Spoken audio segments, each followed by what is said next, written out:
Hello my viewers, कैसे हैं आप सब। Welcome back to my channel. I hope आप सब अच्छे होंगे। और यहाँ पर हम करने जा रहे हैं ईवीएस की क्लास।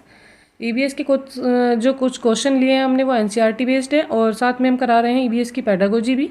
अगर आप चैनल पर नए हैं और आपने अब तक मेरी कोई वीडियो नहीं देखी है तो जाइएगा, चैनल को सब्सक्राइब कीजिए और प्ले लिस्ट में जाकर पुरानी सारी वीडियो देख लीजिएगा। चलिए देर न करते हुए आते हैं क्वेश्चन नंबर 1 पर। यहाँ कर रहे हैं हम एनसीईआरटी बेस्ड क्वेश्चन भी। देख लेते हैं 1 में क्या है। जिस राज्य में नेहरू इंस्टीट्यूट ऑफ माउंटेनियरिंग स्थित है उस राज्य का नाम बताना है। तो चलिए देख लेते हैं ऑप्शन क्या दिए हुए हैं। ऑप्शन नंबर 1 में दिया हुआ है उत्तर प्रदेश, बी में है उत्तराखंड, सी में हिमाचल प्रदेश और डी में है झारखंड। तो यहाँ पर जो राइट आंसर हो जाएगा वो हो जाएगा हमारा option number B, Uttarakhand. Institute of Mountaineering है हमारा उत्तराखंड में, ऑप्शन बी करेक्ट हो जाएगा। चलिए आते हैं नेक्स्ट क्वेश्चन पर। क्वेश्चन नंबर है 2 में देख लेते हैं क्या दिया है। उस मादक द्रव्य पदार्थ की पहचान कीजिए जो एक भ्रांतिजनक मादक द्रव्य का उदाहरण नहीं है। यहाँ पर 4 ऑप्शंस दिए हैं जिनमें से 3 जो है मादक नशीले पदार्थ हैं और जो एक है वो नशीला पदार्थ नहीं है, उसका उपयोग दवा के रूप में किया जाता है। तो चलिए देख लेते हैं ऑप्शन क्या दिए हैं, बताना है हमें राइट आंसर। पहला है एलएसडी। एलएसडी जो होता है क्या होता है, एलएसडी एक नशीला पदार्थ होता है, तो ये रॉन्ग हो जाएगा। हशीश, भांग, ये भी एक नशीला पदार्थ है। और कैनाबिस, ये भी एक नशीला पदार्थ है, ये भी भांग से ही बनाया जाता है। यहाँ पर जो ऑप्शन डी दिया हुआ है पेनिसिलिन, ये क्या है। पेनिसिलिन होता है एक एंटीबायोटिक और ये बनाया जाता है, बायोटिक ये बनाया जाता है किसके लिए, ये बनाया जाता है कान की दवाई के लिए। कान में अगर कोई बीमारी हो जाती है उसके लिए होता है, तो ये एंटीबायोटिक होता है। और चलिए यहाँ पर राइट ऑप्शन जो हो जाएगा डी हो जाएगा। आते हैं नेक्स्ट क्वेश्चन पर। क्वेश्चन नंबर है यहाँ पर 3 में देख लेते हैं। जल संरक्षण में संलिप्त अलवर जिले से भारत का जल पुरुष कहे जाने वाले इस पर्यावरणवादी का नाम बताना है। पर्यावरणवादी का नाम बताना है, कौन है जिसको जल पुरुष भी कहा जाता है। ऑप्शंस देख लेते हैं यहाँ पर। जादव पयांग, ये नहीं है। राजेंद्र सिंह, मेधा पाटेकर। ऑप्शन डी देख लेते हैं। ऑप्शन डी में है आविद श्रुति। तो यहाँ पर जो राइट आंसर हो जाएगा वो हो जाएगा हमारा ऑप्शन नंबर, तो यहाँ पर राइट आंसर है option number B, Rajendra Singh. Rajendra Singh को कहा जाता है भारत का जल पुरुष। और इन्होंने क्या किया था 1975 में, इन्होंने 1975 में एक योजना शुरू की थी, उसका नाम क्या था, उसको बोलते हैं तरुण भारत संघ करके एक इन्होंने योजना चलाई थी। तरुण भारत संघ के नाम से शुरू की थी। और ये किसके विषय में शुरू की गई थी, ये शुरू की थी इन्होंने नदियों के लिए, जो नदियाँ सूख गई थी राजस्थान के अलवर से राजस्थान के अलवर और उसके आसपास, तो उसके लिए इन्होंने तरुण भारत संघ की योजना चलाई थी। और इसमें उन्होंने क्या किया था, जो 7 नदियाँ थी वहाँ पर सूखी हुई, उनका पुनर्निर्माण का कार्य इन्होंने किया था। इन नदियों का नाम भी जान लेते हैं यहाँ पर। अरवरी, सरसा, भगानी, जहाजवाली, साबा, रूप, रेला और महेश्वरा। इन नदियों के लिए इन्होंने क्या किया था, इनमें जो पानी सूख गया था इनका इन्होंने फिर से हरा भरा कर दिया और इन्होंने इसकी खुदाई करके यहाँ पर जल संरक्षण किया था। तभी से इनका नाम पड़ गया था भारत का जल पुरुष और इन्हें ये उपाधि मिल गई थी। इन्होंने 1975 में ये शुरू किया था, आपको ये याद रखना है।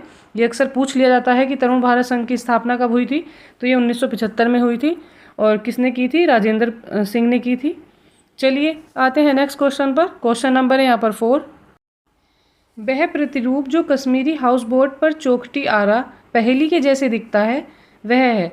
आपने देखा होगा कश्मीर की जो लेक होती हैं उनमें क्या चलता है, वहाँ पर एक हाउस बोट चलाए जाते हैं और उन पर क्या होता है, उनकी चौखटों पर डिज़ाइन बने हुए होते हैं, कुछ इस तरह के करके करके बना होता है डिज़ाइन। और उसको हम क्या बोलते हैं, उसको बोला जाता है, चलिए पहले ऑप्शन देख लेते हैं। देवबंद, मेहराव, मुकराना या खत्मबंद। तो यहाँ पर जो राइट आंसर हो जाएगा वो हो जाएगा हमारा ऑप्शन डी, खत्मबंद बोलते हैं इसको। और ये देखने में ऐसी लगती है कि एक पहेली है, पजल है, ये खत्मबंद होता है। चलिए आते हैं, इससे क्वेश्चन बनता ज़रूर है। आते हैं नेक्स्ट क्वेश्चन पर। क्वेश्चन नंबर है 5 में देख लेते हैं क्या दिया है।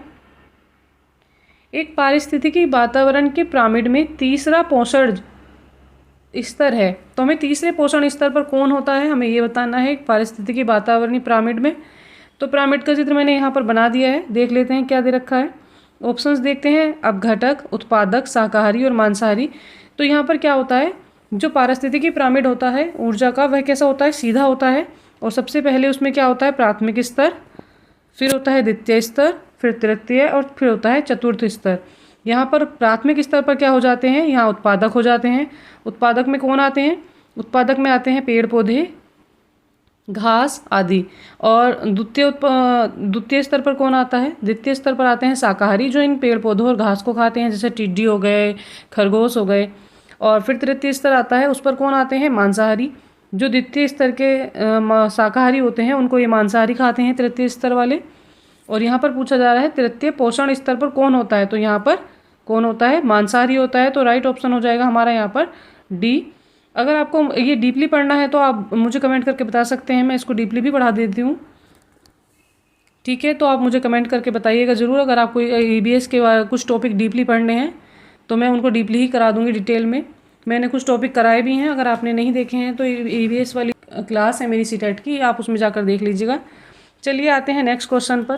क्वेश्चन नंबर है 6।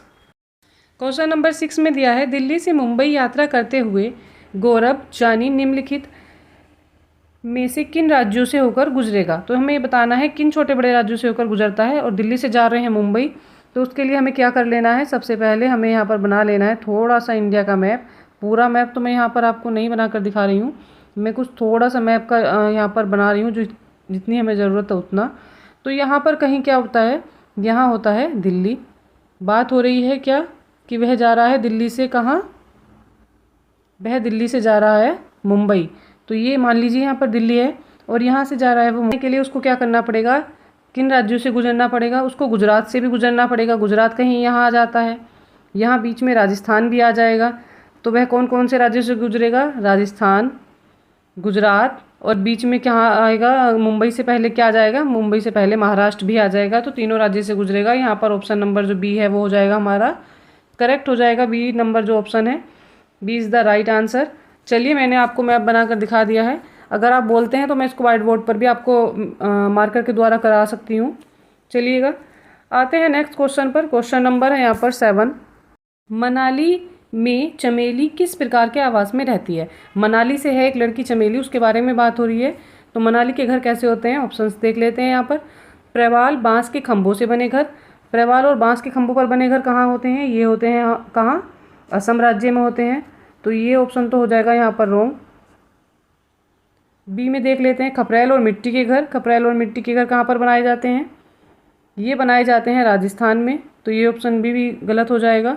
ऑप्शन सी, पत्थर या लकड़ी के बने घर। ऑप्शन डी, बहुमंजिला घर। बहुमंजिला घर ये कहाँ होते हैं, जहाँ धरातल समतल भाग होता है वहाँ पर। और बात हो रही है मनाली की, तो मनाली में कैसे घर पाए जाते हैं यहाँ पर। तो यहाँ जो राइट आंसर हो जाएगा वो हो जाएगा हमारा ऑप्शन नंबर सी, पत्थर और लकड़ी के बने घर। और इनकी छत कैसी होती हैं, इनकी छत होती हैं ढलवा, जिससे कि इनके ऊपर बर्फ़ वहाँ अक्सर गिरती रहती है, तो बर्फ़ ना जमा हो इसलिए वहाँ पर ढलवा छतें बनाई जाती हैं। तो वहाँ के घर कैसे होते हैं, पत्थर और लकड़ी के बने। यहाँ पर ऑप्शन नंबर सी हो जाएगा करेक्ट। चलिए आते हैं नेक्स्ट क्वेश्चन पर। क्वेश्चन नंबर है 8। 8 में देख लेते हैं क्या है। गेहूं से हम विविध प्रकार के खाद्य व्यंजन बना सकते हैं, निम्नलिखित में से कौन से खाद्य पदार्थ गेहूं द्वारा नहीं बनाए जाते हैं। तो गेहूं से कौन से खाद्य पदार्थ नहीं बनाए जाते वो देखना है। उत्पम, डोसा, चपाती, केक, हलवा पूरी, स्लाइस ब्रेड और पुआ। स्लाइस ब्रेड और पुआ गेहूं से बनाया जाता है, ये कट हो जाएगा। हलवा और पूरी, यहाँ पर पूरी और हलवा भी बनाया जाता है गेहूं के आटे से कहीं कहीं। चपातियाँ और केक भी बना लेते हैं गेहूं के आटे से। जो गेहूं के आटे से चीज़ नहीं बनती है वो हो जाती है यहाँ पर उत्पम और डोसा। ये किस चीज़ से बनाया जाता है, ये दाल से बनाया जाता है। एक उड़द की दाल होती है और एक होता है क्या, चावल का आटा। ये दो चीज़ों का यूज करके इनको बनाया जाता है, डोसा और उत्पम को। तो ये जो ऑप्शन नंबर ए हो जाएगा ये करेक्ट हो जाएगा। जो गेहूं से नहीं बनते हैं वो है उत्पम और डोसा। चलिए आते हैं नेक्स्ट क्वेश्चन पर। क्वेश्चन नंबर है 9। आहारी रेशों के विषय में निम्नलिखित में से कौन सा कथन सत्य नहीं है। ये बात कर रहे हैं कि कौन सा कथन आहारी रेशों के बारे में सत्य नहीं है। तो नहीं वाला पॉइंट हमें ध्यान रखना है। हमारे शरीर को पोषण देता है, तो पोषण तो ये नहीं देता है। ऑप्शन बी देख लेते हैं। रुक्षांश भी कहा जाता है, इन्हें रफेज भी बोला जाता है, ये बात सही है। हमारे शरीर को अपचित भोजन से छुटकारा पाने में मदद करता है, ये बात भी एकदम सही है। अपचित भोजन जो रह जाता है, पेट में पचता नहीं है, तो वो रफेज जो होते हैं उसके सहारे मल के रूप में बाहर शरीर से निकल जाता है। मुख्यतः पौधों द्वारा प्रदान किए जाते हैं। जी हाँ, रफीज जो होते हैं पौधों द्वारा ही मिलते हैं। रसीले फल जैसे संतरा हो गया या सब्जी ऐसी हो गई जिसमें रेशे होते हैं वो। चलिए यहाँ पर राइट आंसर देख लेते हैं, ऑप्शन नंबर ए करेक्ट हो जाएगा। यहाँ पर बात हो रही है आहारी रेशे की, तो इनका कोई रोल हमारे शरीर में पोषण देने के रूप में नहीं होता है। तो यहाँ पर जो राइट आंसर हो जाएगा वो हो जाएगा हमारा ऑप्शन नंबर ए करेक्ट हो जाएगा। ये शरीर को पोषण नहीं देते हैं और हमें निगेटिव पॉइंट ही देखना था यहाँ पर। चलिए आते हैं क्वेश्चन नंबर 10 पर। पाठ अमृता की कहानी में ग्राम खेजड़ली को उसका नाम मिला। खेजड़ली नाम उस गांव को क्यों मिला था ये बताना है। तो यहाँ पर ऑप्शंस देख लेते हैं। पूर्वजों से, वहाँ के निवास करने वाले बच्चों से, उगने वाले वृक्षों से या पंचायत के सदस्यों से। तो यहाँ पर जो राइट आंसर हमारा होने वाला है वो हो जाएगा हमारा यहाँ पर ऑप्शन नंबर सी करेक्ट हो जाएगा। वहाँ पर उगने वाले वृक्षों से। खेजड़ली नाम उस गांव को इसलिए मिला क्योंकि वहाँ पर क्या होते थे, खेजड़ली नामक वृक्ष उगते थे, पौधे उगते थे, तो इसलिए वहाँ पर खेजड़ली नामक गांव का नाम पड़ गया। और ये इसलिए भी प्रसिद्ध है अमृता की कहानी। आपने अगर नहीं सुनी है या नहीं पढ़ी है तो NCERT वाली बुक से आप पढ़ लीजिएगा। इसमें वहाँ एक राजा होता है और वो क्या करता है, 300 वर्ष पूर्व की बात है ये। एक राजा होता है और वो क्या करता है, उसको अपना क्या बनाना होता है, उसको अपना एक महल बनाना होता है बहुत सुंदर सा, जिसके लिए वे क्या चाहिए होती है, उसको चाहिए होती है लकड़ियाँ। तो वह क्या करता है, वह अपने सैनिकों को ऑर्डर देता है और बोलता है कि जाइएगा और पेड़ से लकड़ियाँ काट कर जंगल से लेके आनी है। तो वहाँ पर ये वृक्ष खूब मात्रा में उगते हैं, ये बहुत छाया देते हैं। राजस्थान की बात हो रही है ये, वहाँ पर बहुत छाया के लिए प्रसिद्ध है। और इसमें इसकी दवाई, इसके जो तना होता है पेड़ का, उसको कीड़ा वड़ा भी नहीं लगता है। तो इसलिए वहाँ के लोग इसकी बहुत ज़्यादा केयर करते हैं और देखभाल भी करते थे। पर राजा के सिपाहियों ने क्या किया, पेड़ों को काटना शुरू कर दिया। तो वहाँ पर एक लेडी होती हैं अमृता, वो क्या करती हैं, वो पेड़ पौधों से बहुत प्यार करती हैं और पेड़ों का ध्यान रखती हैं। तो उन्होंने क्या किया, जैसे ही उन्होंने देखा कि सिपाही जो है पेड़ों को काट रहे हैं, तो उन्होंने क्या किया, वो पेड़ के तने को लिपट कर खड़ी हो गई। उन्होंने जो पेड़ का तना था उसको कस के जकड़ लिया और नहीं छोड़ा। राजा के सिपाही थे, उन्होंने क्या किया, कुल्हाड़ी से उसके पैरों पर वार कर दिया और उसके पैरों से खून निकलने लगा। चोट लगा देखकर क्या हुआ, जो अमृता की बेटियां थी 3, वो भी भाग कर आ गई और साथ में गांव के और लोग भी आ गए। वहाँ पर लगभग 200 से 300 लोगों ने क्या किया, वो पेड़ों को ऐसे ही लिपट कर खड़े हो गए और सैनिकों ने उन सबको मार डाला। लकड़ियाँ काटने के चक्कर में उन्होंने निर्दोष व्यक्तियों की जान ले ली। जैसे ही ये खबर राजा तक पहुंची तो राजा यह सुनकर सकते में आ गए कि पेड़ों के लिए भी क्या मनुष्य अपनी जान दे सकते हैं। उन्हें यकीन नहीं हुआ और वह स्वयं वहाँ पर आए और उन्होंने देखा। इतना निस्वार्थ प्रेम, जो प्रेम था पेड़ों के लिए, उन्होंने पहली बार देखा और वो उससे क्या हो गए, बहुत प्रभावित हुए। और उन्होंने क्या किया, उन्होंने आदेश दिया कि आज के बाद यहाँ पर कोई भी वृक्ष नहीं काटा जाएगा और यहाँ के ना जानवरों का कोई शिकार किया जाएगा। तब से बिश्नोई समाज के लोग जो हैं वहाँ पर क्या करते हैं, पेड़ों की रक्षा करते हैं और उनका ध्यान रखते हैं। और इसी कहानी की वजह से, इसी स्टोरी की वजह से क्या हुआ, उस गांव में जो था खेजड़ली नामक वृक्ष लगाए गए और उस गांव का नाम खेजड़ली रखा गया, जो अब तक प्रचलित है। और ये कहानी आपको NCERT की बुक में मिल जाएगी। चलिए आते हैं इसी के साथ नेक्स्ट क्वेश्चन पर। क्वेश्चन नंबर 11 है। क्वेश्चंस को कराते कराते मैं ज़्यादा डीपली चली गई हूँ। चलिए आते हैं 11 पर। 11 में देख लेते हैं, वर्षा जल संग्रहण का अर्थ है। हमें बताना है वर्षा जल संग्रहण का क्या अर्थ होता है। वर्षा के जल का भंडारण सतही और अधोसतही जल भ्रत में होता है, या वर्षा के जल को छतों के ऊपर तथा पार्कों से बहे जाने दिया जाता है कि पानी को बह जाने दें, ये जल संरक्षण है। ये तो बिल्कुल जल संरक्षण नहीं है, ये तो जल की बर्बादी हो गई। सतही वर्षा जल से मिट्टी गंदगी हटाना, अगर पानी में मिट्टी है और गंदगी है उसको हटाना, ये जल संरक्षण है।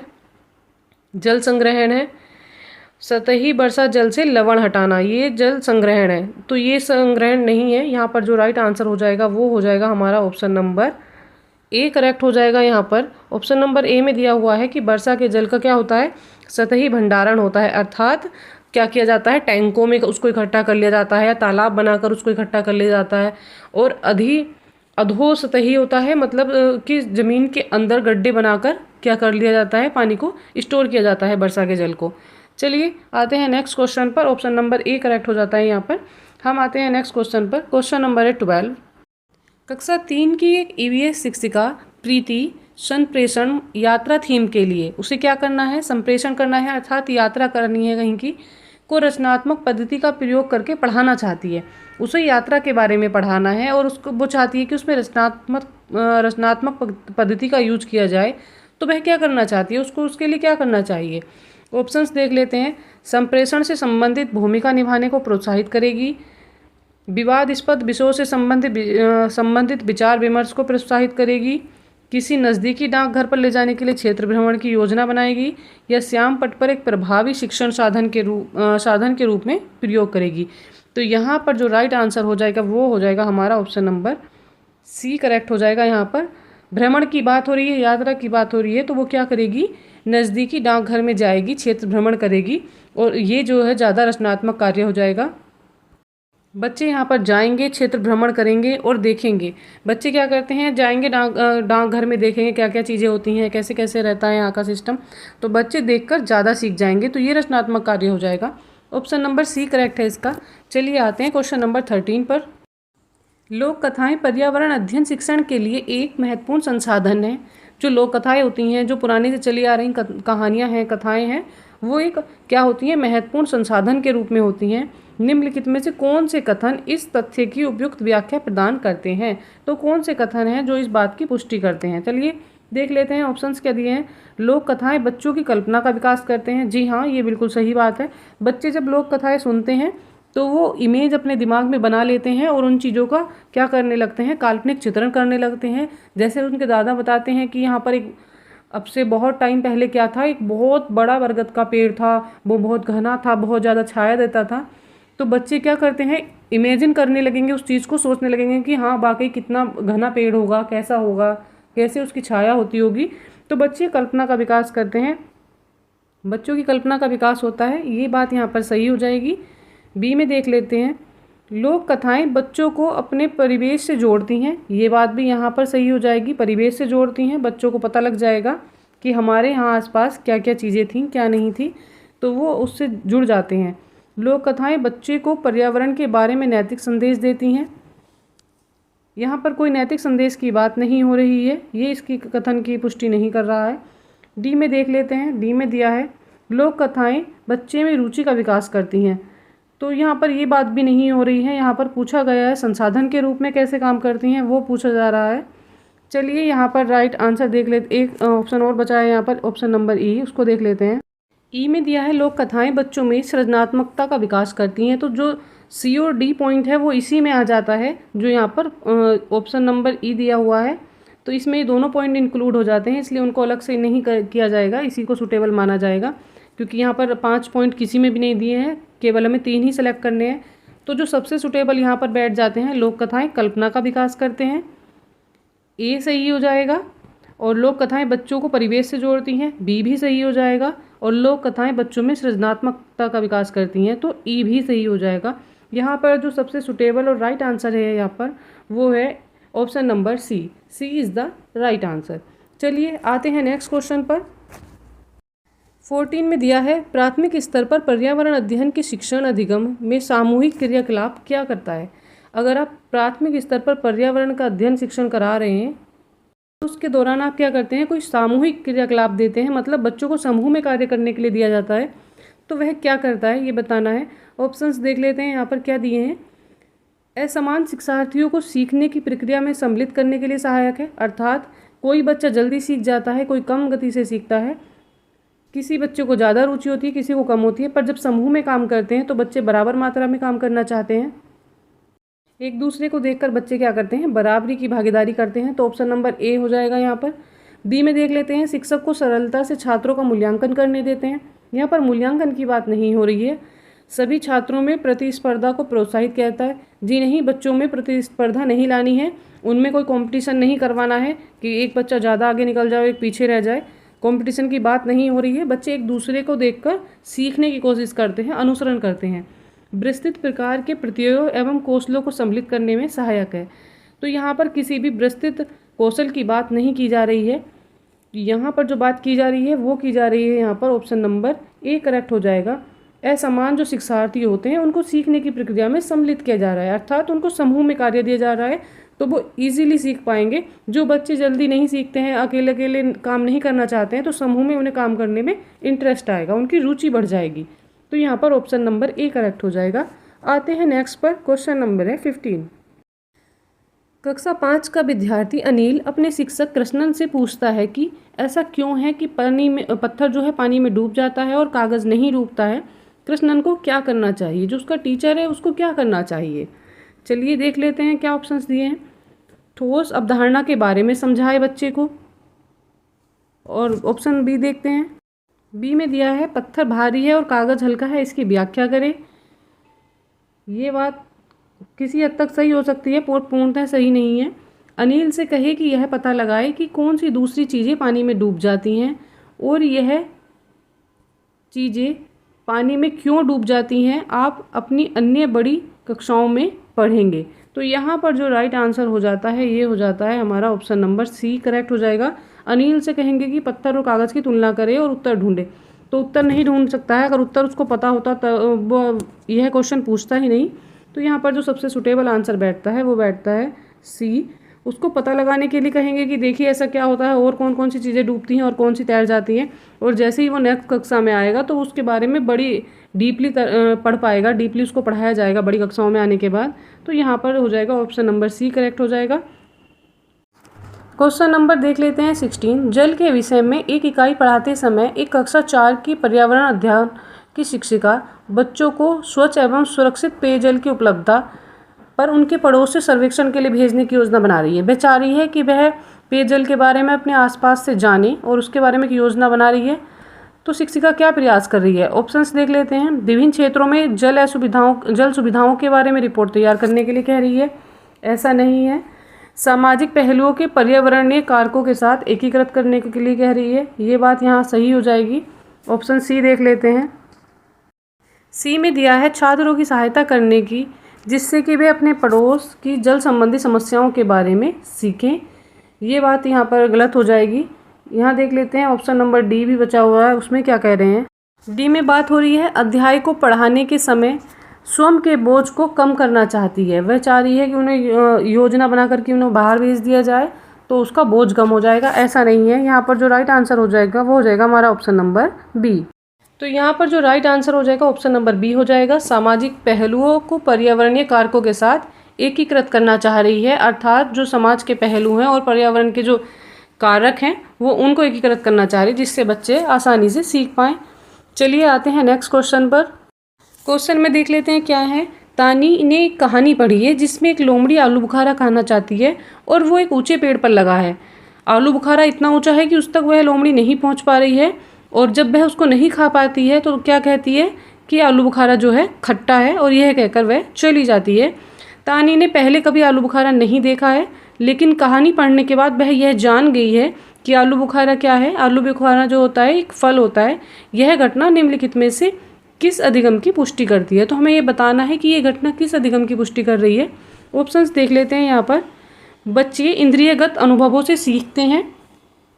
यहाँ पर इंद्रियगत अनुभव नहीं हो रहा है, उसने केवल वो चीज़ें पढ़ी हैं, उसने उसको देखा नहीं है, तो यहाँ पर इंद्रियगत अनुभव उसको नहीं मिला है, ये गलत हो जाएगा। बच्चे संदर्भ से सीखते हैं। बच्चे अनुमान लगा कर सीखते हैं। अनुमान लगाने की बात नहीं हो रही है यहाँ पर, ऑप्शंस गलत हो जाएंगे। बच्चे ज्ञान की संरचना से सीखते हैं, तो ये भी यहाँ पर रॉन्ग हो जाएगा। ज्ञान की संरचना से नहीं सीखते हैं। यहाँ पर जो राइट आंसर हो जाएगा वो हो जाएगा हमारा option number B. B is the right answer. बच्चे जो हैं संदर्भ से सीखते हैं। संदर्भ का अर्थ क्या होता है? संदर्भ का अर्थ होता है विषय, अर्थात मैंने आपको आम के विषय में बताया, आम के बारे में पढ़ाया कि आम गर्मियों में आता है, जून जुलाई में आता है, तो आप समझ जाएंगे कि आम जून जुलाई में आता है और एक फल होता है, येलो कलर का होता है, रसीला होता है, और एक हाथ में जैसे गेंद होती है छोटी क्रिकेट की बॉल, उससे थोड़ा बड़ा होता है। तो आप जो है अगर कभी आम देखेंगे तो आप समझ जाएंगे कि टीचर ने मुझे उसके विषय में बताया था, उसके संदर्भ में बताया था, तो कि ये आम होता है। वही बात यहाँ पर इस क्वेश्चन में की जा रही है। तानी को उसके संदर्भ में पता लग गया है, भले उसने फल नहीं देखा है पर फिर भी वह उसके बारे में जान गई है। तो यहाँ पर बच्चे संदर्भ से सीखते हैं, ये बात बिल्कुल करेक्ट हो जाएगी। हमें बताना है ये किसके बराबर है, तो हमें सबसे पहले क्या करना होता है क्वेश्चन में, हम देख लेते हैं क्या करते हैं। क्वेश्चन लिख लेते हैं यहाँ पर 5/2 माइनस 2/5। इस तरह के क्वेश्चन में सबसे पहले क्या किया जाता है, यहाँ पर करते हैं टेकिंग एलसीएम। हमें यहाँ पर करना है क्या, एलसीएम लेना है किसका, 2 और 5 का। तो 2 और 5 का एलसीएम करेंगे तो क्या हो जाएगा बराबर 5 दूनी 10, यहाँ पर 10 हो जाएगा। तो चलिए अब आते हैं क्वेश्चन पर। 2 और 5 का एलसीएम हो जाता है 10। 2 की मल्टीप्लाई किससे हुआ जो 10 आया, 2 गुणा 5, तो ऊपर भी 5 से मल्टीप्लाई की जाएगी, 5 गुणा 5 हो जाएगा। बीच में माइनस का साइन है वो लगा देते हैं। फिर 5 के किससे मल्टीप्लाई करें जो 10 आ जाए, 5 दूनी 10, तो इसका मतलब 2 से मल्टीप्लाई है तो ऊपर भी 2 से ही मल्टीप्लाई होगी। तो 2 गुणा 2 हो जाएगा, बराबर क्या होगा 5 पंजे कितना होता है 25, माइनस 2 दूनी 4, और अपॉन में कितना है 10, बराबर कितना आ जाएगा 25 से 4 गया तो ये आ जाएगा 21 बटे कितना हो जाएगा 10। अब हमारा आंसर आ गया है 21 बटे 10। तो हमें क्या करना होगा, ये हमें इसका मिक्स ओपन करके लिखना है, ये मिश्रित रूप में बनाना है हमें इसको। तो हमें इसे मिश्रित रूप में करना है, मिश्र संख्या लिखनी है। तो कैसे करते हैं, 10 की ऐसे मल्टीप्लाई जो 20 आ जाए, 10 दूनी 20 और 1 21, 10 दूनी 20 और 1 21, 21 बटे 10 लिख देते हैं या ऐसे लिख देते हैं। तो चलिए आंसर इसी फॉर्म में लिखा हुआ है तो हमने इसको इसी फॉर्म में बना लिया है। देख लेते हैं कौन सा आंसर हो जाएगा। यहाँ पर जो ऑप्शन नंबर ए है ये करेक्ट हो जाएगा, A is the right answer. बिल्कुल ईजी और सिंपल क्वेश्चन था, इसी तरह के क्वेश्चन आते हैं सीटेट में। चलिए आते हैं अपने नेक्स्ट क्वेश्चन पर। क्वेश्चन नंबर 2 में है 5 अंकों वाली सबसे बड़ी संख्या और 3 अंकों वाली सबसे छोटी संख्या का योगफल करना है, वो हमें बताना है क्या आता है। तो यहाँ पर लिख लेते हैं क्या, 5 अंकों की बड़ी संख्या, 5 अंकों वाली बड़ी संख्या क्या हो जाती है, बराबर लिखिएगा, बड़ी संख्या हो जाएगी 9 9 9 9 और ये 9, ये हो गई 99,999। ठीक है, ये हो जाएगी 5 अंकों की बड़ी संख्या। अब लिख लेते हैं 3 अंकों की सबसे छोटी संख्या, 3 अंकों की छोटी। तो यहाँ पर लिख लेते हैं 3 अंकों की सबसे छोटी संख्या। ठीक है, 3 अंकों वाली संख्या जो छोटी है लिखनी है, क्या हो जाएगी, ये हो जाएगी 1 0 और 0, 3 अंक हो गए, ये हो गई 100। ठीक है, अब क्या करना है, हमें इसका योगफल बताना है, हमें ये प्लस करना है। तो योगफल होगा कितना, योगफल बराबर, चलिए योगफल कर लेते हैं, इनको ऐड कर देते हैं। 9 में 0 ऐड करते हैं तो 9, 9 में 0 ऐड करते हैं 9, 9 में 1 ऐड करेंगे 10, 10 का 0 हो जाएगा, कैरी यहाँ पर 1 हो जाएगा, 1 और 9 कितना हो जाएगा 10 हो जाएगा, फिर से 1 कैरी हो जाएगा, 1 और 9 10 हो जाएगा। तो कितना आ जाता है यहाँ पर आंसर, तो आप देख लीजिएगा कितना हो गया। देखिए कौन सा ऑप्शन इसमें करेक्ट हो जाएगा, इकाई, दहाई, सैकड़ा, हज़ार, 10,000, लाख, ये लाख में जा रहा है और लाख वाला आंसर कौन सा है यहाँ पर, और बाद में है 99, तो ये तो कम है, लाख वाला ऑप्शन है ये लास्ट में, और 99 इसी में आ रहा है। तो ऑप्शन नंबर डी जो है ये करेक्ट हो जाएगा। हमारा जो राइट आंसर है वो है ऑप्शन नंबर डी। चलिए इसी के साथ आते हैं क्वेश्चन नंबर 3 पर। क्वेश्चन नंबर 3 में है 11 सही 1/4 मीटर लंबे तार के एक रोल है, उससे क्या करना है, 3/4 मीटर तार का टुकड़ा ले लिया है हमने कि कितने टुकड़े काटे जा सकते हैं। तो क्या है, कितना तार है, तार को लिख लेते हैं सबसे पहले, कुल तार कितना है 1/4। ठीक है, ये क्या हो गया, कुल तार जो रोल बना हुआ है वो इतने तार का है। चलिए इसका मिक्स ओपन करके लिखते हैं, कितना हो जाएगा, 11 चौक 44 और 1 45/4। ठीक है, ये हमने इसका सही रूप लिख दिया। अब क्या करना है, इससे 3/4 तार हमने ले लिया है और उसके टुकड़े बताने हैं कितने करने हैं। तो लिया तार कितना है, लिया तार बराबर कितना, लिया तार हो गया हमारे पास 3/4। ठीक है, अब टुकड़े बताने हैं, इसके टुकड़े कितने होंगे, टुकड़े होंगे या हो सकते हैं। ठीक है, टुकड़े कितने हो सकते हैं वो हमें बताना है। तो लिख लेते हैं सबसे पहले क्या, 45/4, और इसको क्या कर देते हैं हम, भाग कर लेते हैं, क्योंकि हमने इसका इतना हिस्सा लिया है अर्थात इसका भाग ले लिया है।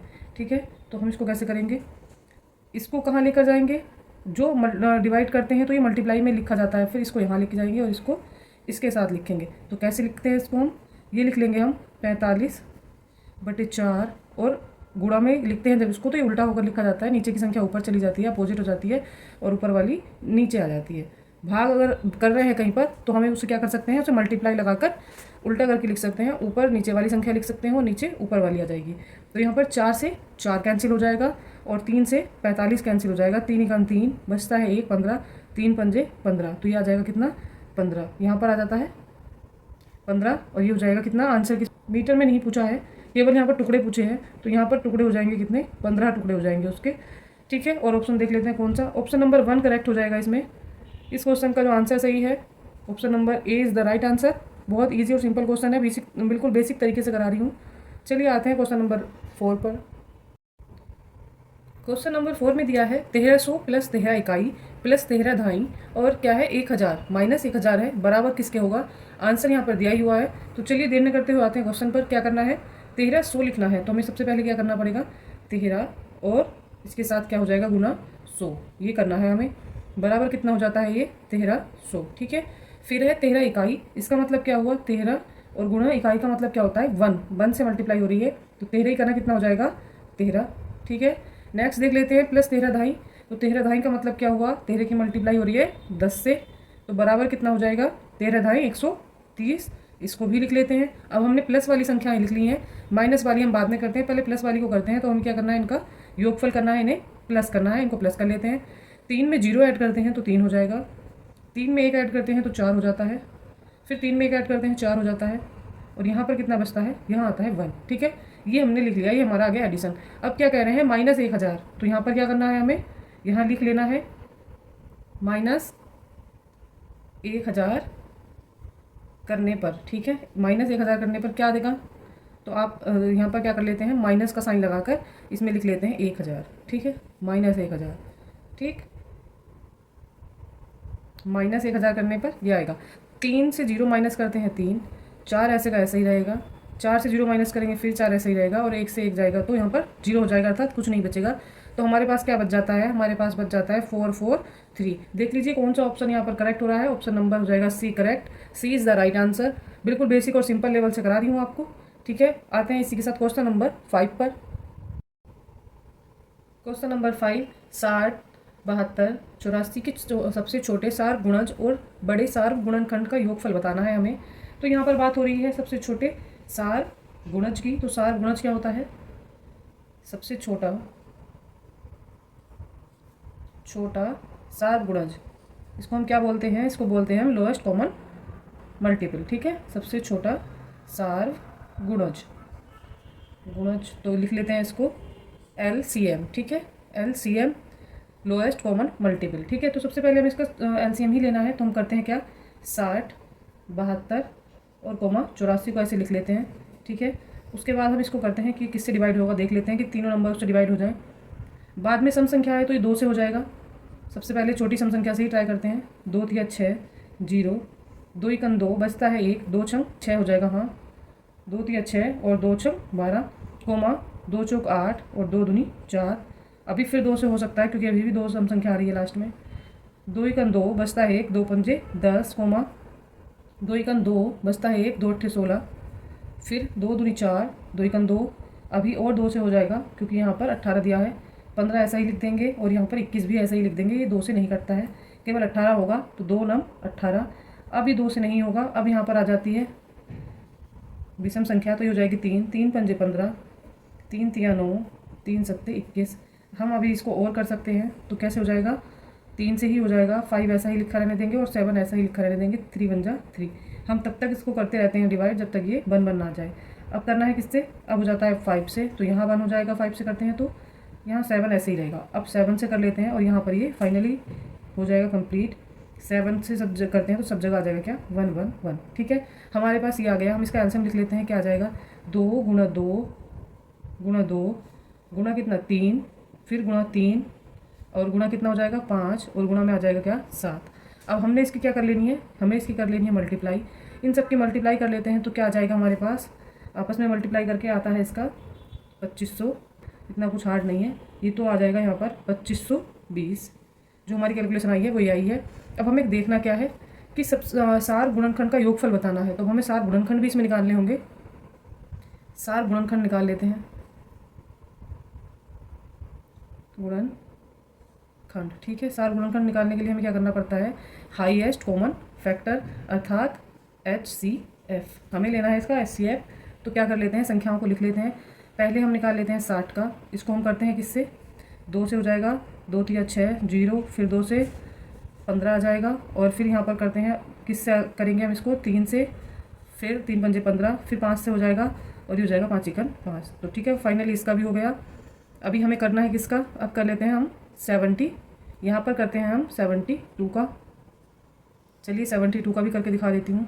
2 से ही हो जाएगा, 2 तिया 6 बचता है 1, 2 छंग 12, फिर 2 से 2 एकन 2 और 2 अट्ठे 16, फिर 2 से 2 नम 18। अब यहाँ पर 3 से होगा, 3 तिया 9, फिर 3 से 3 एकन 3, ये यहाँ पर हो गया 72 का। अब कर लेते हैं यहाँ पर हम 84 का।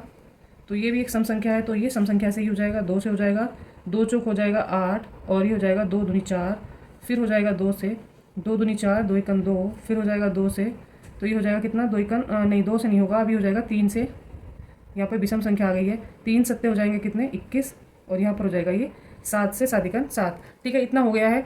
अब हमें देखना था इसमें 7 गुणनखंड हाईएस्ट कॉमन फैक्टर क्या है, जो सबसे ज़्यादा फैक्टर इनमें एक दूसरे से मैच कर रहे हो। तो क्या क्या मैच कर रहा है, 2 टाइम 2 आ रहा है, 3 आ रहा है, 5 आ रहा है, 2 टाइम 2 आ रहा है और 3 आ रहा है, यहाँ भी 2 टाइम 2 आ रहा है और 3 आ रहा है। तो जो हमारा HCF हो जाना है वो क्या हो जाएगा, HCF बराबर कितना हो जाएगा 2 गुना 2, ये फैक्टर सब में कॉमन है तीनों में, और क्या कॉमन है एक 3, ये जो फैक्टर है तीनों में आ रहे हैं। ठीक है, जो फैक्टर तीनों में आ रहे हैं हमें वही वही करने हैं।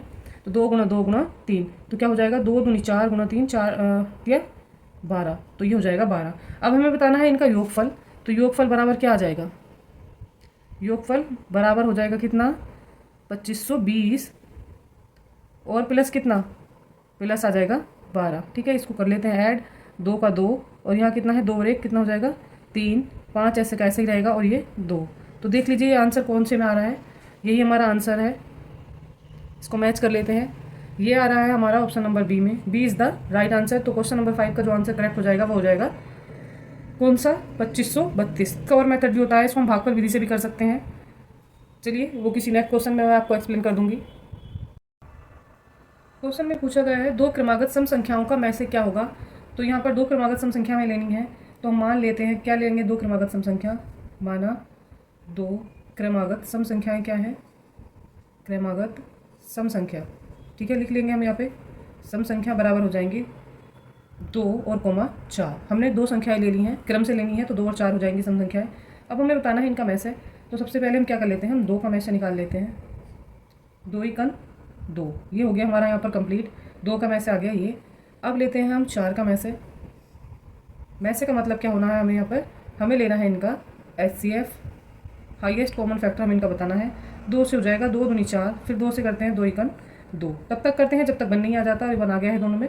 इनके फैक्टर लिख लेते हैं, 2 के फैक्टर क्या हो जाएंगे 2 कोमा 1 हो जाएंगे, 2 बराबर, और 4 बराबर कितने हो जाएंगे, 4 बराबर हो जाएंगे 2 गुना 2 और गुना 1। यहाँ पर जो कॉमन फैक्टर है वो लिख लेने हैं हमें, HCF लेना है इसका, तो क्या हो जाएगा 2 गुना 1, यहाँ से ये कॉमन है और यहाँ से भी यही है, तो 2 गुना 1 यहाँ पर कॉमन है बराबर 2 एकन 2। तो जो इसका HCF हो जाना है वो हो जाएगा कितना 2 एकन 2, तो ये हो जाएगा हमारा आंसर। चलिए एक आपको मैं क्वेश्चन करा देती हूँ LCM वाला भी, सिंपल सा अलग से करके। यहाँ पर बताना है 10 कोमा 12 का लेस होगा, ये मैं आपको समझा रही हूँ कि आप कैसे इसका लेस निकाल सकते हैं किसी भी क्वेश्चन का सिंपल तरीके से। तो चलिए यहाँ पर हमें निकालना है किसका लेस है 10 और कोमा 12 का, 12 का लेना है हमें यहाँ पर क्या LCM। ठीक है, करने के लिए शुरू जाइए, करते हैं, देख लेते हैं लास्ट में क्या है। यहाँ पर दिया है 12, 12 एक ऐसी संख्या है जो 2 से कट जाएगा, तो इसलिए हम सबसे पहले छोटे नंबर से ही शुरू करते हैं, 2 से करते हैं। तो 2 से 10 कट जाता है, 2 पंजे 10 और 12, 2 छंग 12। ठीक है, अब हम लेते हैं फिर 2 से करेंगे क्योंकि अभी यहाँ पर सम संख्या चल रही है। 5 ऐसा ही रहने देते हैं और 2 तिया 6 हो जाएगा। अभी यहाँ पर आ गया 3, तो अब ये 2 से नहीं होगा, अब यहाँ पर 3 को ट्राई करते हैं। 5 ऐसा कैसा ही लिख देते हैं और 3 बन जा 3, ये कंप्लीट हो जाता है। अब यहाँ पर क्या रह गया 5, तो 5 को करने के लिए हमें 5 से ही करना पड़ेगा और किसी से नहीं होगा। 5 बन जा 5 और यहाँ 1 है, तो ये हो जाती है इसका पूरी कैलकुलेशन। अब हमें क्या करना है, अब इसका हमें एलसीएम बताना है, तो जो फैक्टर आ गए हैं उनको लिख लेते हैं। 2 गुना 2 गुना 3 और गुना कितना रह जाएगा यहाँ पर 5। 1 भी लिख सकते हैं, उसका कुछ फर्क नहीं पड़ता है, 1 की मल्टीप्लाई करते हैं संख्या वही की वही रहती है, 1 से कोई चेंज नहीं आता है। तो 2 दूनी 4 या 12 और गुना कितना 5, चलिए गुना 1 भी लिख देते हैं। 12 पंजे कितना हो जाता है, 12 पंजे हो जाता है 60 और गुना 1 बराबर कितना 60 का 60। तो 1 लिख देंगे तो भी कोई फर्क नहीं पड़ता और नहीं लिखते हैं तो भी फर्क नहीं पड़ता है, जो आंसर होता है वही आता है। तो यहाँ पर एलसीएम जो आ गया हमारा कितना आ गया है 60। ठीक है, तो बस मैं ये आपको समझाना चाह रही थी कि बेसिक तरीके से कैसे एलसीएम निकाल लेते हैं। तो यहाँ पर 60 आ गया, देख लीजिए ऑप्शन कौन सा करेक्ट है। ऑप्शन डी राइट है, D is the right answer. कक्षा 5 का एक छात्र है हरमन, वह वर्ग के बारे में जानता है, वर्ग के गुणों को समझता है, वर्ग के अंतरों को समझता है, पर वह क्या नहीं समझता, आयत और समांतर चतुर्भुज के बीच वर्गों का साथ जो संबंध होता है वो उसको नहीं पता है। बैन हिले के ज्यामितीय चिंतन के सिद्धांत के अनुसार हरमन चिंतन के किस स्तर पर है? तो बात हो रही है कैसे बच्चे की, जो वर्ग को तो जानता है पर वर्ग के साथ आयत और समांतर चतुर्भुज के बीच जो संबंध होता है उसकी वह व्याख्या नहीं कर पाता। तो यहाँ किस चिंतन स्तर पर है वह? दृश्यीकरण है, संक्षेपीकरण है, निगमन है, यह दिया हुआ है विश्लेषण है। तो यहाँ पर जो राइट आंसर हो जाएगा वो हो जाएगा हमारा विश्लेषण। बच्चा जो है वो खंड खंड करके चीज़ें सीख रहा है। विश्लेषण का अर्थ होता है खंड खंड करना या पार्ट में डिवाइड करके याद करना चीज़ों को। तो बच्चा वर्ग को तो जानता है पर वर्ग से संबंधित आयत और समांतर चतुर्भुज के बीच जो संबंध होता है वो उसको नहीं पता। उसने चीज़ें पार्ट में सीखी हैं। इसलिए यहाँ पर जो राइट ऑप्शन हो जाएगा वो हो जाएगा हमारा option number D. D is the right answer. चलिए आते हैं नेक्स्ट पर। क्वेश्चन नंबर है 2। निम्नलिखित में से किन का गणितीय सत्यों को स्थापित करने के लिए अधिकतर उपयोग होता है? तो जो गणितीय सत्यों को स्थापित किया जाता है किसका उपयोग करके किया जाता है? यहाँ ऑप्शन दिए हैं, ऑप्शन देख लेते हैं। प्रयोगों का, तार्किक विवेचना का या सत्यापन का। ऑप्शन डी में दिया है अभिग्रहितों का।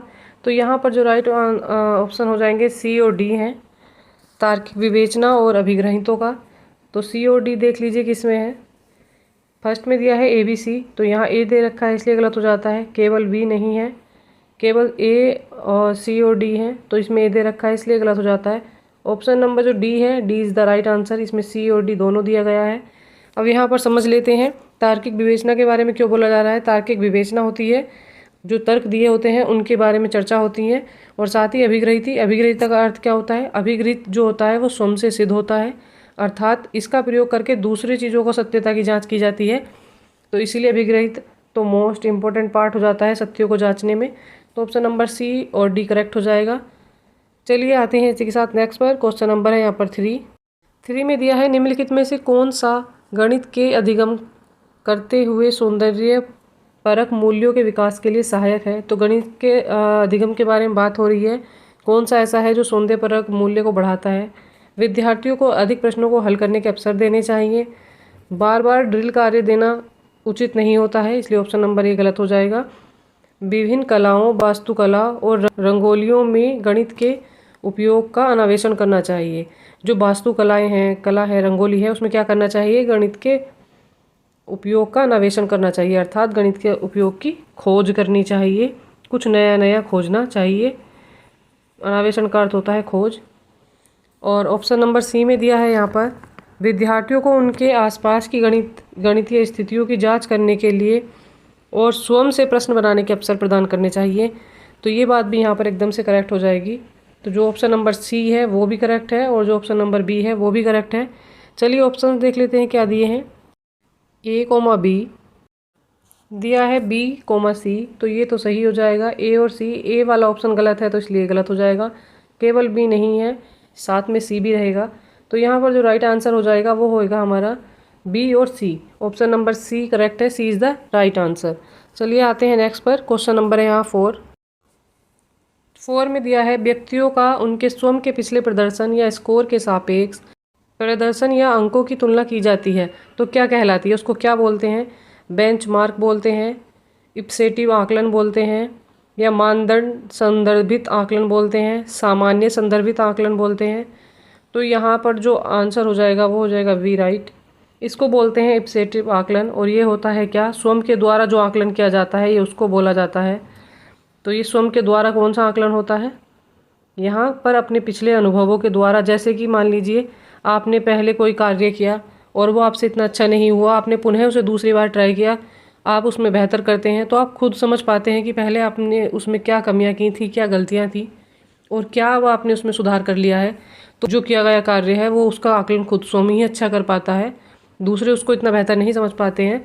तो ये है जो आकलन की बात होती है, इसको स्वयं आकलन बोलते हैं और इंग्लिश में इसको बोलते हैं इप्सेटिव आकलन। तो इसीलिए बी ऑप्शन जो है वो करेक्ट हो जाएगा। आते हैं नेक्स्ट पर। क्वेश्चन नंबर है 5। निम्नलिखित में से कौन सा प्राथमिक स्तर के गणित में आकृतियों का परिचय कराने का मुख्य उद्देश्य हो सकता है? गणित में क्या कर रहे हैं? आकृतियों का परिचय कराया जा रहा है, तो उसका मुख्य उद्देश्य क्या है?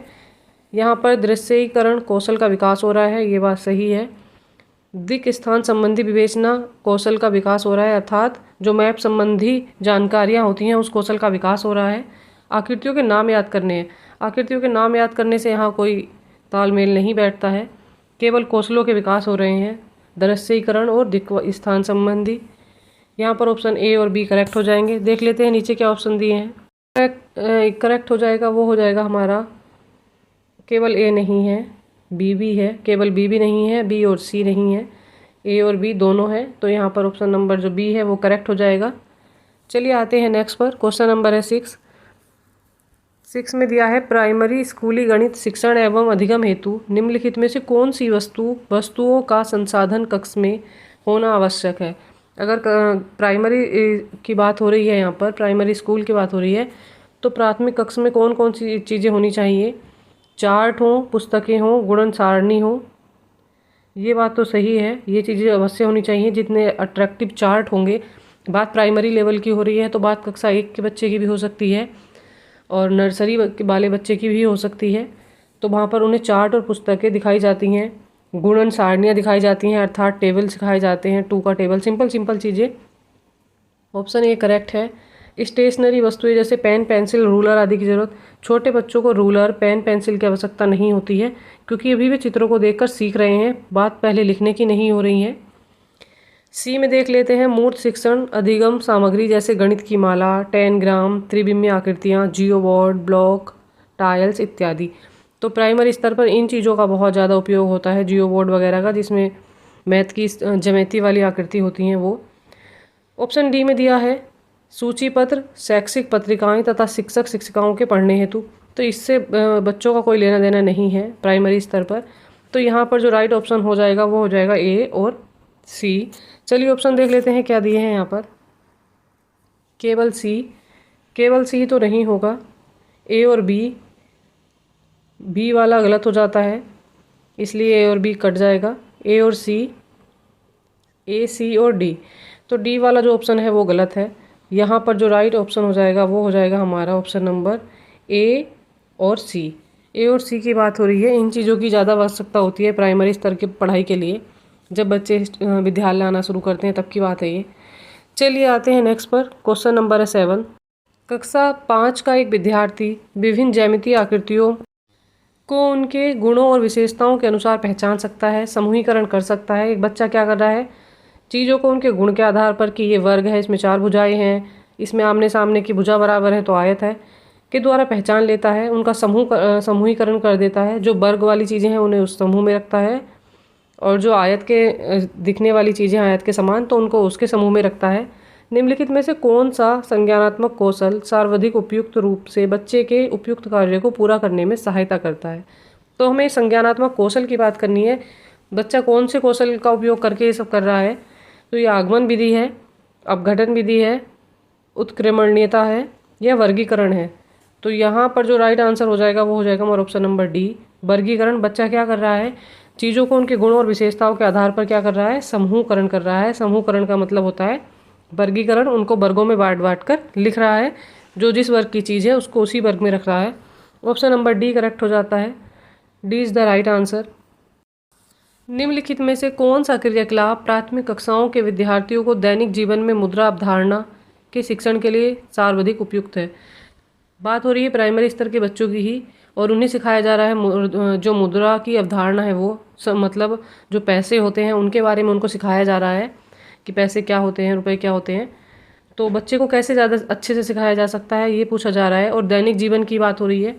तो यहाँ पर देख लेते हैं, ऑप्शन में दिया है भूमिका निर्वाह के द्वारा। जी हाँ, भूमिका निर्वाह के द्वारा अच्छे से बच्चे सीख जाते हैं। जैसे कि मान लीजिए आप क्या करते हैं, अपने छोटे भाई को ही सिखाना चाह रहे हैं तो आप दुकानदार बन जाते हैं और उसको बोलते हैं कि तुम एक ग्राहक बनो और ये कुछ पैसे लो और मेरे पास सामान लेने के लिए आओ, इस सामान का इतना प्राइस है और ये इतने रुपए का नोट है। तो बच्चे को ये सब चीज़ें वो सिखा रहा है, तो ये भूमिका निर्वाह हो रहा है और बच्चा खेल खेल में बहुत ईजिली सीख भी जाएगा। दूसरा है समीप के बाज़ार जाकर, उसको साथ में क्या करें, बाज़ार लेके जाएं और उसको दिखाएं कि कौन सी चीज़ कितने रुपए की मिलती है, और 1 रुपए का नोट होता है, 2 रुपए का होता है। तो ये सब चीज़ें उसको देखकर जब बच्चा बाज़ार में खरीदारी करेगा, खरीदते हुए सामानों को देखेगा तो वो जल्दी सीख जाएगा। ऑप्शन सी विभिन्न प्रकार के मुद्रा परिवर्तन के नियमों के शिक्षण द्वारा। जी नहीं, परिवर्तन जो मुद्रा में परिवर्तन होते हैं बार बार टाइम पे, कि कभी कोई नोट बंद हो जाता है, कभी कोई बंद हो जाता है, या कभी कुछ चलन में आती हैं चीज़ें, तो वो चीज़ों के नियम बच्चे नहीं सीख सकते। बात प्राइमरी स्तर की हो रही है, यहाँ पर नियमों का कोई रोल नहीं होता है। कलन विधि का उपयोग करके, ना ही कलन विधि का उपयोग हो रहा है यहाँ पर। जो हो जाएगा ऑप्शन नंबर ए और बी राइट हो जाएगा। आते हैं नेक्स्ट, नीचे देख लेते हैं क्या दिया है। ऑप्शन में दिया है ए और बी, केवल सी, केवल बी और ए और सी। तो यहाँ पर जो राइट आंसर हो जाएगा वो हो जाएगा हमारा ए और बी, यहाँ पर करेक्ट हो जाएगा। ऊपर के दोनों ऑप्शन जो थे वो करेक्ट थे, ए और बी, तो ये हो जाएगा option number A is the right answer. चलिए आते हैं इसी के साथ नेक्स्ट पर। 9 में दिया है, निम्नलिखित में से कौन सा या कौन से कथन सभी त्रिभुज समबाहु त्रिभुज हैं। एक कथन दिया है कि सभी त्रिभुज जो होते हैं समबाहु त्रिभुज हैं, का निषेध है, अर्थात इसका नहीं है। यहाँ पर अवज्ञा हो रही है, माना नहीं जा रहा। बात निषेध की आती है तो नेगेटिव पॉइंट हो जाता है, नहीं के लिए यूज़ होता है। यह गलत है कि सभी त्रिभुज समबाहु त्रिभुज हैं, तो ये बात गलत हो जाएगी। ऑप्शन बी देख लेते हैं। एक त्रिभुज मौजूद है जो एक समबाहु त्रिभुज नहीं है, सभी समबाहु त्रिभुज हैं। तो यहाँ पर जो बात हो रही थी निषेध की, तो इसमें भी निषेध है, बी में भी निषेध है, ए में भी निषेध है। तो इसी के अकॉर्डिंग हमारा जो ऑप्शन नंबर ए है वो करेक्ट हो जाएगा। ये अवहेलना कर रहे हैं इस चीज़ की। चलिए आते हैं नेक्स्ट पर। क्वेश्चन नंबर है 10।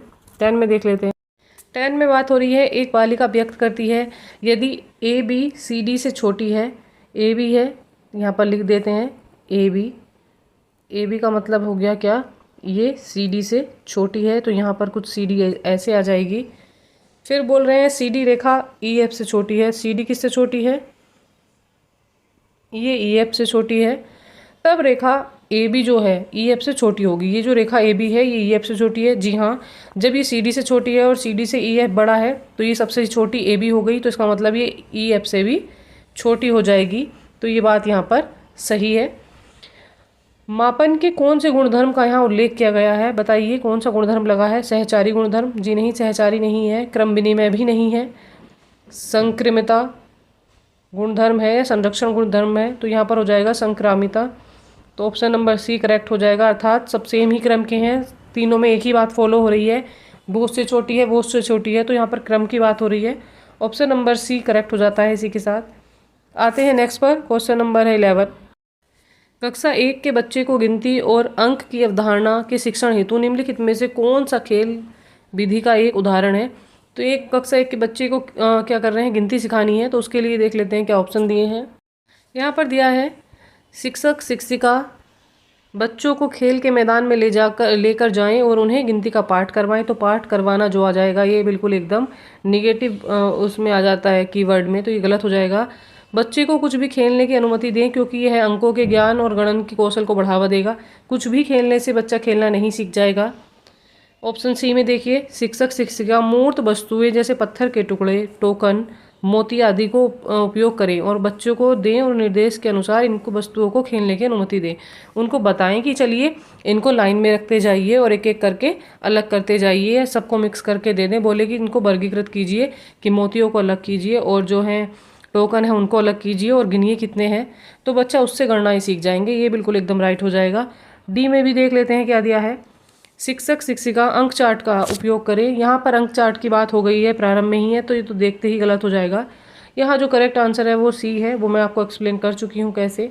चलिए आते हैं नेक्स्ट पर। क्वेश्चन नंबर है 12। बात हो रही है यहाँ पर पाठ योजना शिक्षण के किस चरण से संबंधित है। तो जब पाठ योजना बनाई जाती है तो वो शिक्षण के किस चरण के अंतर्गत आता है, ये पूछा जा रहा है। प्री एक्टिव है, इंटरएक्टिव है, पोस्ट एक्टिव है। इंटरएक्टिव और पोस्ट एक्टिव है। इंटरएक्टिव तब होता है जब पाठ को पढ़ाया जाता है, ठीक है, तो ये तो हो जाएगा गलत। पोस्ट एक्टिव तब होता है जब पाठ पढ़ाकर समाप्त कर दिया जाता है, उसके बाद की बात है, तो ये भी नहीं है। अगर बी और सी नहीं है तो ऑप्शन नंबर डी भी नहीं होगा, क्योंकि इसमें दोनों ही पॉइंट दिए हैं। तो यहाँ पर जो राइट आंसर है वो हो जाएगा हमारा प्री एक्टिव। पाठ योजना एक प्री एक्टिव योजना कार्य होता है शिक्षण का, एक प्री एक्टिव चरण होता है। सबसे पहले पाठ योजना को ही बनाया जाता है। इसमें केवल टीचर रोल प्ले करता है, बच्चे की कोई इसमें इन्वॉल्वमेंट नहीं होती है। चलिए आते हैं इसी के साथ नेक्स्ट पर। क्वेश्चन नंबर है यहाँ 13। किसी क्रियाकलाप को करने के लिए गणित की कक्षा में बच्चों को कुछ लकड़ी के टुकड़े दिए गए। बच्चों ने निम्नलिखित कथन को प्रस्तावित किए। मेरी गणित की पुस्तक का भार 2 टुकड़ों से अधिक किंतु 3 टुकड़ों से कम है। बच्चे बता रहे हैं ये बात, जो टुकड़े उन्हें दिए गए थे उसके आधार पर। मेरी पेंसिल बॉक्स का भार लकड़ी के 2 टुकड़ों से कुछ कम है। दूसरा बच्चा ये बता रहा है, उपयुक्त क्रियाकलाप का क्या उद्देश्य है? विद्यार्थियों को सृजनात्मक कार्य में व्यस्त रखने का उद्देश्य है। जी नहीं, कार्य में व्यस्त रखना नहीं, कुछ सिखाया जा रहा है उनको। भारों के योग की अवधारणा को सुदृढ़ किया जा रहा है, तो योग की अवधारणा नहीं हो रही है यहाँ पर। भार मापन के लिए इकाइयों के परिवर्तन की अवधारणा का परिचय, यहाँ पर परिवर्तन का भी परिचय नहीं है। भार मापन की इकाइयों के परिवर्तन का परिचय नहीं हो रहा है ये। यहाँ पर जो बात हो रही है वो हो रही है डी, भार मापने की अवधारणा का परिचय देने का आधार है ये। यहाँ पर क्या किया जा रहा है, यहाँ केवल आधार दिया जा रहा है बच्चों को। यहाँ पर कोई एक्यूरेट जो वैल्यू है वो नहीं निकल के आ रही है, केवल उनको एक हिंट दिया जा रहा है। उनको उनका बेस बनाने के लिए कहा जा रहा है, उनका बेस बनाया जा रहा है कि बच्चे जो हैं इससे वो जो भार की अवधारणा होती है कि भार होता क्या है एक्चुअल में, तो वो उसको समझ पाएंगे। उसके लिए बेस बनाने की तैयारी हो रही है। चलिए आते हैं नेक्स्ट पर। क्वेश्चन नंबर है यहाँ पे 14 में बात हो रही है, निम्नलिखित में से कौन से आकलन या कौन सी तकनीक गणित में रचनात्मक आकलन का हिस्सा नहीं है, ये पूछ रहे हैं यहाँ पर।